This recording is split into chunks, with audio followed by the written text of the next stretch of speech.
Hello. Good afternoon, ladies and gentlemen. I feel so honored to be in the presence of greatness, Your Excellencies. Thank you very much for this opportunity. I'm speaking on the subject leadership, capped intellectual discourse. I hope you enjoy it. My mom wanted me to be a doctor, even though she called me Osofo, the pastor. My dad, on the other hand, bought me my first football boots and said, son, follow your dreams, finish your schooling, after which you can play football with a degree. But to what degree can we all agree? We know this is Africa. But thanks to Saudi Arabia, we are in the new football age. And the goal here is to be successful. Even though I enjoyed all these things, all I really wanted was to be a leader. Work in the UN, go holidays on the weekend, buy mama a big weekend, have enough to help the weekend. They say gray hair equals wisdom and baldness, scholars. For obvious reasons, I chose Kofi Annan. I call him the Great Gray. So I rolled and modeled him behind my gates as I projected in making the bills at the gate. All in one mind, I knew it wasn't by might. I don't know how many in this generation still use our African leaders and heroes as screensavers. Is it that they are not serving or wealth saving? I know some are behind the scenes while others keep appearing on our screens, all for the common good. To see His Excellency, Nana Addo Dankwa Akufo-Addo, carry 33 million people on his shoulder, oh Jehovah, amidst a pandemic, erasing all national panic. This kind of leadership I call Golda. This kind of ladder I will climb when I get older. I stand tall in the palms of the gentle giant, His Excellency, former President John Agyekum Kufuor. He gave us so much to eat and enough to save our pockets. His health was so excellent. I call him the economic strategist. So much stability he gave us. I call you the Usain Bolt of Africa.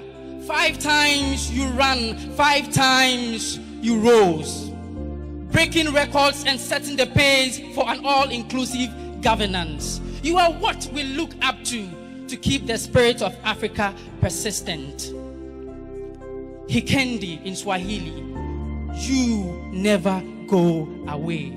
He never goes away. That is your name. That is your name, His Excellency Hikendi Hichilema. It feels good to know that we still have leaders and African heroes to look up to as young people. But I don't know if this generation is confused or you are confused of who we are, picking role models with views and likes, left in queues, filling all our queues, no use of the news, substance abuse. Excuse me. Excuse me. I don't know if this generation is lost in our virtual lives because we seem to be lost and looking up to our virtual lives. I don't know if we could open our eyes, for out of vision comes the mission. The inclusion is always in the purpose. If my eyes will sight today's view and call it an excite, then where I stand today feels exactly like a step into Dr. Nkrumah's dream of a united Africa, where the stretch of the north are just cardinal points of a vast land, where the right and the young are not just air transport inventors or calculators far from wrong, but where freedom indeed is bought with justice. I'm not here to juggle words to brew your intellectual humor, but I'm here to have an intercongregational bloomer, where crowns and gowns are transited into bright ideas, producing generational thinkers, well-defined clinkers, mixed with the masses to form a solid foundation. Let's call this a situational discourse. Leadership can be a little difficult to define when it's divine. Temperaments may vary the style or design, especially when it's politically intertwined. But if we could all rally with Suli's concept of idea equals leadership and Oxford's definition as an action of leading a group of people to follow, to a commonwealth, then we all can say that leadership only exists when people who can exit continue to follow, even when they have the freedom not to. Any other thing we call force power. Growing up, every young child in my generation had the opportunity to watch the Captain Planet and the Planeteers, where saving the world was a thing to do. Selfish gains were named and shamed. Work and happiness, no blame games. And hard work was deemed worth.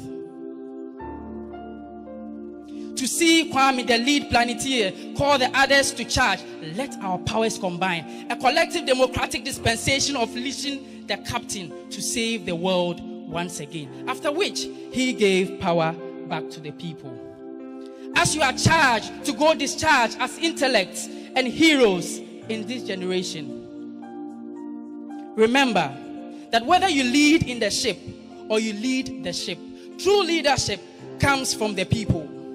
For the greatest want of this world is the want of men who will not be bought or sold, men who in their innermost souls are true and honest, men who are not afraid to call sin by its right name, men whose conscience is as true to duty as the needle to the pole, men who stand for the right even though the heavens may fall.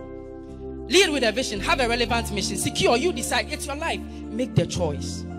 But remember that whether you fisticuff or possess a coruscating wit, whether you land yourself in a blue or a white collar job, remember to lead with love and perseverance. Exercise your power, share your power, and then return power when the time is due. As I end this speech letter, that would not be read on a lectern. All I can say is that go out there and continue to be great leaders, for the power is yours. Thank you. Thank you so much. That is possible, KB. Thank you indeed. The power is yours.